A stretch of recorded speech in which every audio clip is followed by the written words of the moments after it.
द्वारका स्थित Yashobhoomi convention centre में अंतर्राष्ट्रीय शिक्षा मेला आयोजित। दुनिया भर के करीब 80 प्रमुख विश्वविद्यालय होंगे शामिल। कई देशों के शिक्षण संस्थानों से सीधे संपर्क करने का मिलेगा अवसर।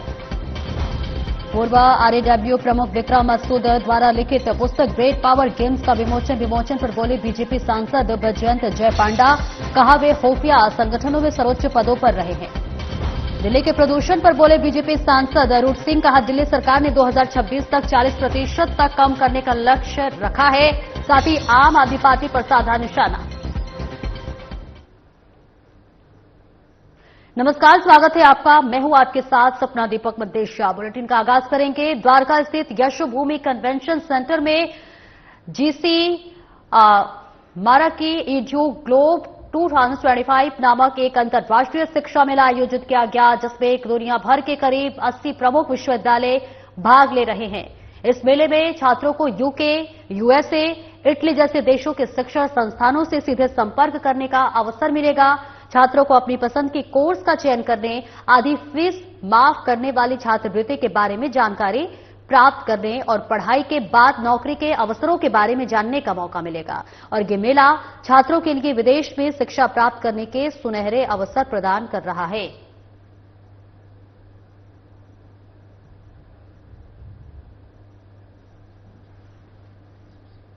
एक नया प्लेटफॉर्म एस्टेब्लिश कर सकें और इस प्लेटफॉर्म को मद्देनजर रखते हुए हमने इस तरीके की नीति अपनाई है, इस तरीके के उसमें प्रिंसिपल्स जोड़े हैं, ऑब्जेक्टिव्स जोड़े हैं, जिससे हमारे भारतीय बच्चे विदेशों में जो इच्छा रखते हैं अपने पढ़ने की, सुचारू रूप से अपनी शिक्षा को पूरा कर सके और उनको वो माध्यम मिल सके जिससे कि वो कोई भी असहूलियत ना प्राप्त कर सके और वहां पे उनको सही शिक्षा का जो आह्वान है उनके विषय अनुसार, उनके शिक्षा अनुसार, उनके संस्कृति अनुसार, उनके आने वाले फ्यूचर के अनुसार कि वो किस प्रकार की अपने जीवन में प्लेसमेंट चाहते हैं, किस प्रकार का व्यवसाय करना चाहते हैं, किस प्रकार की नौकरी ढूंढना चाहते हैं, उसको मद्देनजर रखते हुए करें। और आज ये जरूरी नहीं है कि हमको कितना मालूम है, बच्चों को कितना मालूम है। इंफॉर्मेशन स्टोरेज की जरूरत दिक्कत नहीं है। इंफॉर्मेशन ये फोन्स पे स्टोरेज होती है, गूगल में स्टोरेज होती है, लेकिन उसको प्रोसेस करना, उसको रिट्रीव करना, तो बच्चों को हमें दूसरे स्किल सेट सिखाने की जरूरत है। और आप यूनिवर्सिटी डिग्री दे दीजिए, रट रटा के कोई यूनिवर्सिटी डिग्री ले लिया उसने, लेकिन उसको आज 15,000 रुपए की तनख्वाह नहीं मिलती। अमेरिका से आई हैं यूनिवर्सिटीज, जर्मनी है, यूरोप है, इसमें हमने कुछ इंडियन यूनिवर्सिटीज, अशोका है, बीएम लाल मंजाल हमारी खुद की यूनिवर्सिटी है, वो भी है यहाँ पर। कुछ बेसिक स्कूल्स हैं, तो ऑल टुगेदर जैसे मैंने कहा 80 यूनिवर्सिटीज हैं, सारी कंट्रीज से हैं। दुबई, मिडिल ईस्ट का काफी बड़ा रोल है यहाँ पर एक। और ये बच्चे आजकल स्पेशली गल्फ में बहुत ज्यादा जा रहे हैं, तो इन कंट्रीज का, गल्फ कंट्रीज का, ओमान, कुवैत, उनके एम्बेसडर्स भी आए हुए हैं आज। उनका बहुत इंटरेस्ट है इंडियन स्टूडेंट्स में। आगे बढ़ेंगे। पूर्व रिसर्च एंड एनालिसिस विंग प्रमुख विक्रम सूद द्वारा लिखित पुस्तक ग्रेट पावर गेम्स के विमोचन पर बीजेपी सांसद बैजयंत जय पांडा ने कहा कि विक्रम सूद हमारे रणनीतिक संगठनों, खुफिया संगठनों में सर्वोच्च पदों पर रहे हैं और वे एक बुद्धिजीवी हैं जो नीति और भू राजनीति के बारे में सोचते हैं। साथ ही उन्होंने क्या कुछ कहा, आइए आपको सुनवाते हैं। In our strategic organizations, intelligence organizations, and he's an intellectual who thinks about policy and geopolitics. And this third book is a trilogy which is a must read for anybody that's interested in geopolitics, anybody that's interested in Bharat's roadmap in navigating the situation today where there is a transition from the powers that control the world in the 20th century to a new era in the 21st century where new superpowers are coming up, and India has tremendous opportunities and has challenges to navigate. This is a wonderful book to read. और दिल्ली के प्रदूषण पर BJP सांसद अरुण सिंह ने कहा कि दिल्ली सरकार ने 2026 तक प्रदूषण को 40% तक कम करने का लक्ष्य रखा है। अगर हमारी सरकार 10 साल पहले सत्ता में होती तो आज दिल्ली को इस प्रदूषण का सामना नहीं करना पड़ता। पिछली सरकार ने आम आदमी पार्टी के बहाने सिर्फ प्रचार पर ध्यान केंद्रित किया, कोई ठोस काम नहीं किया और बिना किसी स्वच्छता पहल के सिर्फ दिखावे पर पैसा खर्च किया। का लक्ष्य है कि 40% प्रदूषण दिल्ली का कम हो जाएगा। अगर पहले ही हमारी सरकार 10 साल पहले होती तो आज दिल्ली में पोल्यूशन नहीं होता। पहले की जो सरकार थी केवल प्रचार प्रसार आम आदमी पार्टी की एडवर्टाइजमेंट देती थी और रोने का काम करती थी। हमारी सरकार काम करने का कार्य करती है। पिछली जो सरकारें थी वह सरकार केवल एडवर्टाइजमेंट पे पैसा खर्च करती थी, किसी भी प्रकार का स्वच्छता का काम नहीं करती थी जो आम आदमी पार्टी की सरकार थी। अभी हमारी सरकार यहाँ डबल इंजन की बनी है। आप देखें यमुना भी स्वच्छ रहे, यमुना के स्वच्छता के लिए अभूतपूर्व कार्य हुआ है। और उसी के साथ साथ जो स्कूल है, सरकारी बिल्डिंगें हैं, उस पे भी सोलर प्लांट लगाए जा रहे हैं। सोलर एनर्जी के माध्यम से दिल्ली हरित हो, इलेक्ट्रिक गाड़ियों की संख्या बढ़ रही है।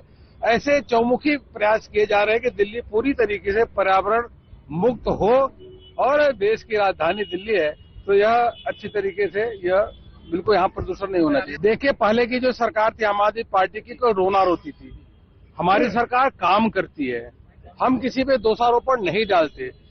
हमारी सरकार यह प्रयास कर रही रेखा गुप्ता जी के नेतृत्व में कि किस प्रकार से चारों ओर से पोल्यूशन पे प्रहार किया जाए और अनेकों योजनाओं के माध्यम से इसमें सफलता भी प्राप्त हो रही है।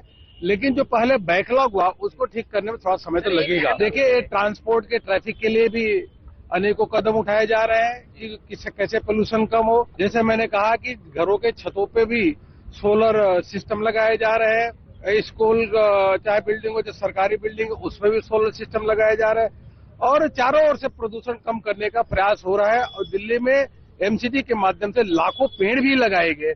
तो यह जो चारों ओर से प्रयास होता है तभी जाकर के सफलता प्राप्त होती है। और दिल्ली के रिठाला मेट्रो स्टेशन के नजदीक बनी झुग्गियों में लगी आग ने हजारों लोगों को बेघर कर दिया है। इस आग ने ऐसा भयानक मंजर दिखाया है कि यहां बनी करीब 400 से 500 झुग्गियां आग की चपेट में आ गए हैं और सभी जलकर राख हो गए हैं। देर रात करीब 11 बजे लगी इस आग पर काबू पाने में दमकल कर्मियों के पसीने छूट गए और 2 दर्जन से ज्यादा गाड़ियों की मदद से कर्मियों ने घंटों की कड़ी मशक्कत के बाद आग पर सुबह तक काबू पा सका। घटना के बाद शनिवार की सुबह हालात का जायजा लेने के लिए जिले के डीएम, एमसीडी के अधिकारी और संबंधित विभाग के अधिकारी भी शामिल हुए और ताजा स्थिति को समझने का प्रयास किया। जिले के डीएम ने बताया कि जिन लोगों की झुग्गियों में आग लगी उन लोगों के लिए खाने पीने की व्यवस्था और अन्य जरूरतों की ओर काम किया जा रहा है।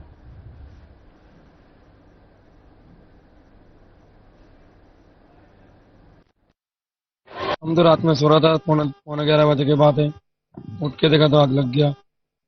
अब बुझाने भी नहीं पाया, अपना जान बचा कर निकल गया। और एक भाई था अपना सो रहा था, इसको यहाँ पर अलग रहता है, हाँ, इसको निकाल नहीं पाया। अपने पैदल आया तो पूरा जल के आया, ये पूरा जल गया है। अभी तो सरदार अस्पताल में है। इसका नाम राजेश है। हमें 11 बजे पता चला जब आग लग चुकी थी। जब पता नहीं किसी ने लगवा दिया यार, अचानक से एकदम से पूरा एकदम बढ़ गया। 700-800 लोग रहते हैं यहाँ पे। हाँ, मेरे भाई का मौत हो गया।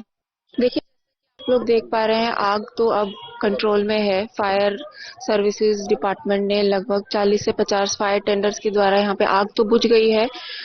ठंडा हो रहा है पूरा ये। हम लोग अब इमीडिएट जो काम कर रहे हैं वो लोगों को रिलीफ के लिए कि उनको की समस्या नहीं हो, टॉयलेट की समस्या नहीं हो और किसी को अगर मेडिकल एड की रिक्वायरमेंट है तो सब की समस्या नहीं हो तो उसके लिए अरेंजमेंट्स कर दिए हैं। हमने लोकली अरेंजमेंट्स किए हैं, डिपार्टमेंट के थ्रू किए और एनजीओज को भी हमने कांटेक्ट किया कि वो आगे आके एटलीस्ट जब तक फॉर्मल सिस्टम एस्टैब्लिश नहीं हो पाता हम लोगों को एटलीस्ट खाने पीने की बेसिक चीजें प्रोवाइड करा सके। प्रधानमंत्री मोदी इंदिरा गांधी इंडोर स्टेडियम में राष्ट्रीय गीत वंदे मातरम के 150 वर्ष पूरे होने के उपलक्ष्य में आयोजित कार्यक्रम में शामिल हुए, जहां प्रधानमंत्री इस अवसर पर एक स्मारक डाक टिकट और सिक्का भी जारी करेंगे। आपको बता दें कि यह कार्यक्रम 7 नवंबर 2025 से 7 नवंबर 2026 तक चलने वाले एक साल के राष्ट्रव्यापी स्मरण उत्सव का औपचारिक शुभारंभ है। प्रधानमंत्री नरेंद्र मोदी ने कहा कि वंदे मातरम ये एक शब्द, एक मंत्र, एक ऊर्जा, एक स्वप्न, एक संकल्प है। वंदे मातरम ये एक शब्द मां भारती की साधना है, मां भारती की आराधना है। वंदे मातरम ये एक शब्द हमें इतिहास में ले जाता है। ये हमारे भविष्य को नया हौसला देता है कि ऐसा कोई संकल्प नहीं जिसकी सिद्धि ना हो सके, ऐसा कोई लक्ष्य नहीं जो हम भारतवासी पा न सके। प्रधानमंत्री नरेंद्र मोदी ने कहा कि वंदे मातरम के सामूहिक गान का यह अद्भुत अनुभव, ये वाकई अभिव्यक्ति से परे है। इतनी सारी आवाजों में एक लक्ष्य, एक स्वर, एक भाव, एक जैसा रोमांच, एक जैसा प्रवाह, ऐसा तारतम्य, ऐसी तरंग इस ऊर्जा में हृदय को संपादित दिया है।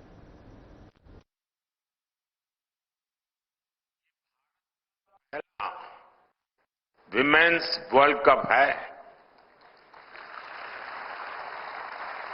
मैं हमारी विमेन क्रिकेट टीम को बहुत बहुत बधाई। हमें आप पर गर्व है। आपकी ये सफलता देश के करोड़ों नौजवानों को प्रेरित करेगी। साथियों, कल भारत ने साइंस और टेक्नोलॉजी की दुनिया में भी अपना परचम लहराया है। कल भारत के वैज्ञानिकों ने भारत की सबसे हैवी कम्युनिकेशन सैटेलाइट को सफलतापूर्वक लॉन्च किया है। मैं इस मिशन से जुड़े सभी वैज्ञानिकों को, इसरो की भी बहुत बहुत बधाई देता हूं। साथियों, आज भी साइंस और टेक्नोलॉजी की दुनिया में बहुत बड़ा दिन है। 21वीं सदी के बहुत आवश्यकता थी कि इमर्जिंग साइंस, टेक्नोलॉजी, इनोवेशन पर मंत्र के लिए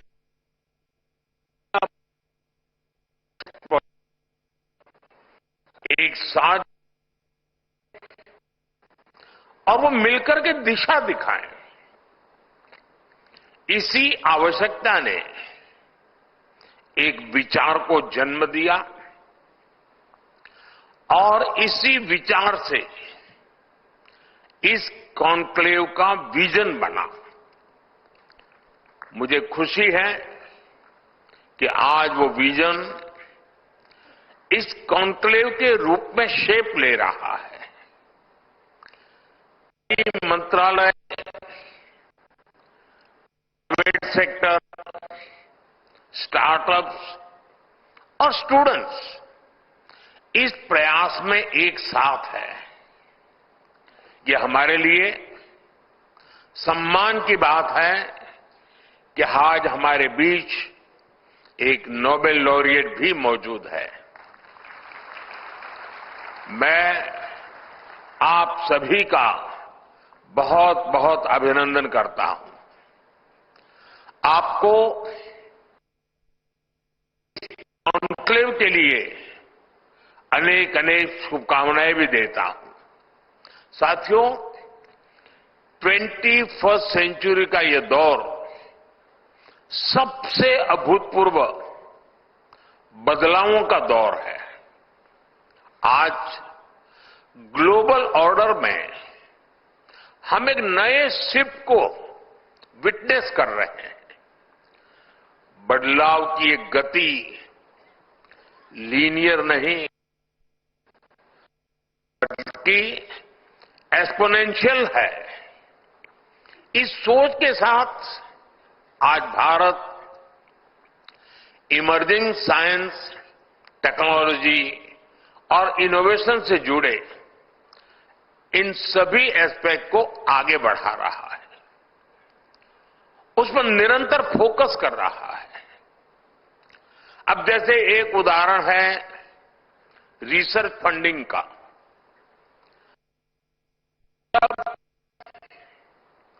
जय जवान जय किसान के विजन से लंबे अरसे से परिचित रहे हैं। रिसर्च और फोकस करते हुए हमने उसमें जय विज्ञान और जय अनुसंधान भी जोड़ा है। हमने अनुसंधान नेशनल रिसर्च फाउंडेशन बनाया है ताकि हमारी यूनिवर्सिटीज में रिसर्च और इनोवेशन को स्केल अप किया जाए। इसके साथ साथ हमने रिसर्च डेवलपमेंट इनोवेशन स्कीम भी शुरू की है और इसके लिए 1,00,000 करोड़ रुपए की राशि तय की गई है।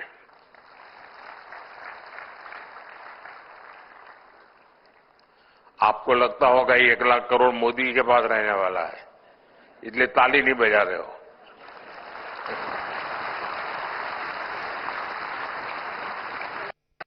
ये 1,00,000 करोड़ रुपए आपके लिए है, आपका सामर्थ्य बढ़ाने के लिए है, आपके लिए अवसर के नए द्वार खोलने के लिए है। हमारा प्रयास है कि प्राइवेट सेक्टर में भी रिसर्च एंड डेवलपमेंट को बढ़ावा मिले। पहली बार हाई रिस्क और हाई इंपैक्ट प्रोजेक्ट के लिए कैपिटल भी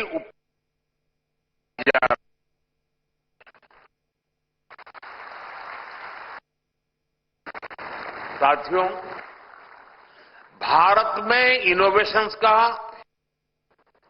आधुनिक इकोसिस्टम बने, इसके लिए हम ईज ऑफ डूइंग रिसर्च पर भी फोकस कर रहे हैं। इस दिशा में हमारी सरकार ने फाइनेंशियल रूल्स और प्रोक्योरमेंट पॉलिसी में भी कई रिफॉर्म्स किए हैं।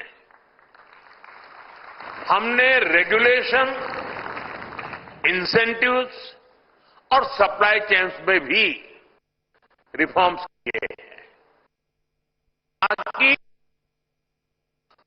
प्रोटोटाइप जल्दी से लैब से निकलकर मार्केट तक पहुंचे। साथ ही भारत को इनोवेशन हब बनाने के लिए पिछले कुछ वर्षों में जो नीतियां बनी, जो निर्णय हुए, उसका असर अब साफ साफ दिखाई दे रहा है। मैं आपके सामने बड़े संतोष के साथ कुछ आंकड़े रखना चाहता हूं। मैं बहुत जल्दी संतोष मानने वाला व्यक्ति नहीं हूं, लेकिन ये संतोष बीते हुए के संदर्भ में है। आने वाले कल के संदर्भ में अभी मेरा संतोष तो बहुत बाकी है, हमें बहुत आगे जाना है। पिछले दशक में हमारा R&D एक्सपेंडिचर 2 गुना हुआ है। भारत में रजिस्टर किए गए पेटेंट्स की संख्या 17 गुना बढ़ी है। 17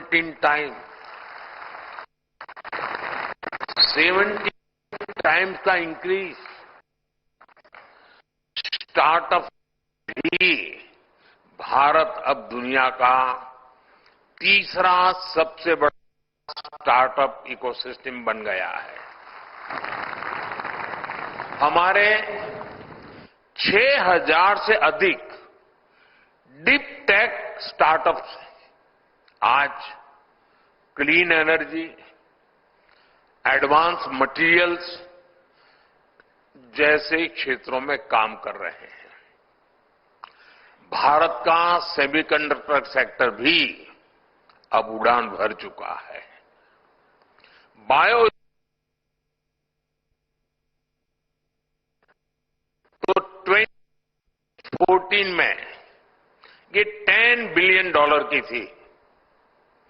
आज ये करीब $140 बिलियन तक पहुंच। फिलहाल इस बुलेटिन में इतना ही। नमस्कार।